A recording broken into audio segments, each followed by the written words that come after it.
Thanks for joining us on Sketched Out. I'm Joe. What's up, everybody? This is Cecil. Thank you very much for joining today. Yeah, I was on your Instagram. I remembered seeing when you put that time lapse up of that guy getting Bruce Lee done. First of all, that guy's a savage. See, That's his second day, wasn't it? Yeah, that's what I was going to say. A lot of people don't realize the day before that, he got Clint Eastwood on the other side of his ribs. And that thing is gnarls Barkley, too. That Clint Eastwood is just color pack, tits to toes, that kid.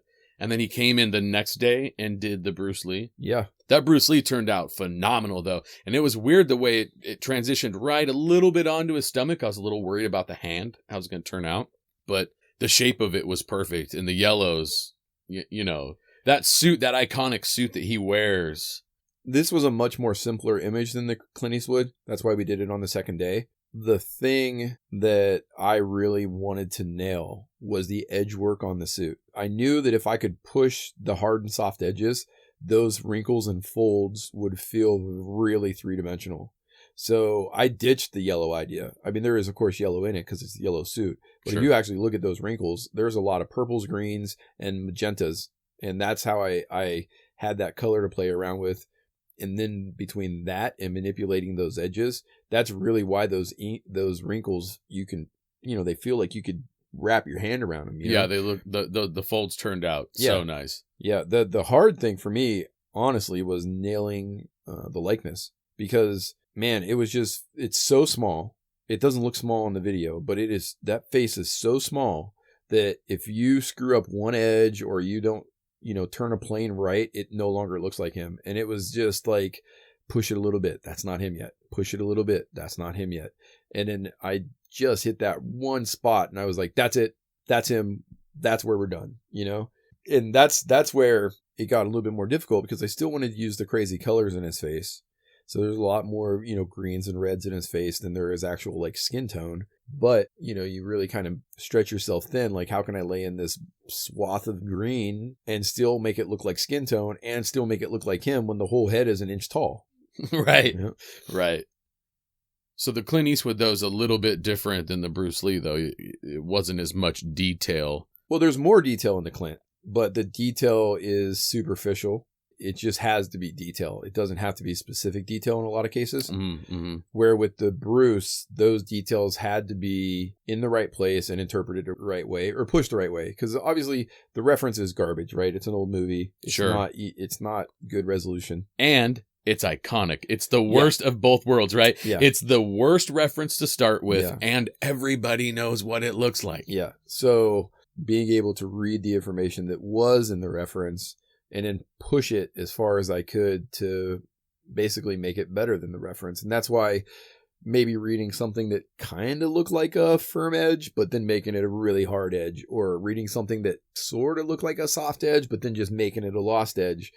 It was really important to really sell that. Where with the Clint, there's so many strong blacks, and wrinkles can be kind of generic, right? You look at the way the patterns start, if you're talking an elbow, they're going to be all kind of come together in that elbow and sort of like go out in like a V shape from that. So I didn't have to be dead on to the reference. Okay, a wrinkle it goes from here to there. As long as I got it in the vicinity of that, it works. So, nobody's the wiser. Yes. Nobody's going to go, that wrinkle's not. Just like with hair. No, I just kind of do like, okay, this is the hair mass. And then I just make it up. And people always be like, your hair looks so good on your tattoos. And the reason why is because I don't try to make it look like the reference. You just go, okay, well, the part's here and it waves this way and da-da-da. And then I just do it from there. It doesn't have to be dead on. Everybody's so particular about trying to make it dead on. Why? Nobody's going to go, that hair strand's not in the right place. Use that as one of those areas where you can have some freedom to create a nice organic flow that complements the piece. And in his face as well. Mm-hmm. Pretty patented, Cecil. Yeah, I try not to use skin tone. I sort of have this theory with skin tone that if you do a portrait that's entirely skin tone, as it fades, then that person's natural skin pigmentation is going to take over, and then you're going to lose the dimension. But if you, say, put green in a face, when it fades, that green's always going to be green. It's going to be a faded green, but it's always going to be green. So you're still going to keep that shape that you decide and, the design of the shape for that specific region. But when it's skin tone and it fades and it blends in with that person's natural skin, you've lost that shape. And those shapes and those little tiles are what are going to help you sell that likeness. So, my biggest fear would be 3-4 years down the road, that portrait just being a set of eyes and nostrils because it's the only place that I had any distinguishing shape that held up over time. I have people, I'll show people the octopus, the underwater scene that we did on my leg. And when I tell them, I don't know, it's 60 hours? Yeah. 70 hours? Yeah, all those scales and everything. 70 hours, maybe? It was a lot. Yeah, I don't know. They might as well just want to jump out of a building when they hear how much time it takes to get that look. Well, see, and here's the thing is there's a big difference is when I'm tattooing, I'm working strictly from reference and I'm recreating that reference with my own twist on it. Right. Well, just the octopus. Remember we found the reference for the octopus on my leg. That thing was enormous. We couldn't believe, what was it like? Oh, it was like 3,500 by like 5,000 or something. It was phenomenal. We couldn't believe the positioning and the lighting and the detail in the skin. They were like, oh no, you could see all the detail. Yeah. Oh no. Yeah. And then my problem is that I'm going to add more detail than is ever there. So we have this massively detailed image to start with. And then I'm going in and tweaking out on all of it. And you're like, that's real life, but that's not enough detail. Yeah. I want to make these scales look like they're like dried sand, muddy sand, and they're just flaking off. That's not what's really happening. Yeah, but that's what I'm going to do. Yeah, but that's what I want. I thought the octopus tattoo was never going to end. Yeah. Oh, I remember there was times we were working on those scales and we get like a 3x3 section done in like 4 hours. Yeah, I would spend more time just trying to go get food. Yeah. Well, and then it kept growing. Right. Right. Like, let's add this to the background. Ooh, let's do a plane too. Ooh, let's do this. Ooh, let's do that. And it was like, it became 3 times the size it was going to be. Yeah. Yeah. It was going to be just an animal. And then it became an entire underwater scene with the helmet and the I should probably clarify that the diving helmet. Yeah. The helmet was really cool though. I like how that turned out.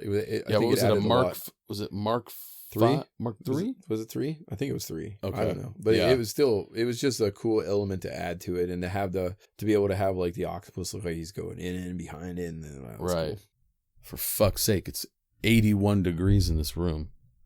You know what that means. We're getting naked. I was gonna say we're probably gonna end the show today.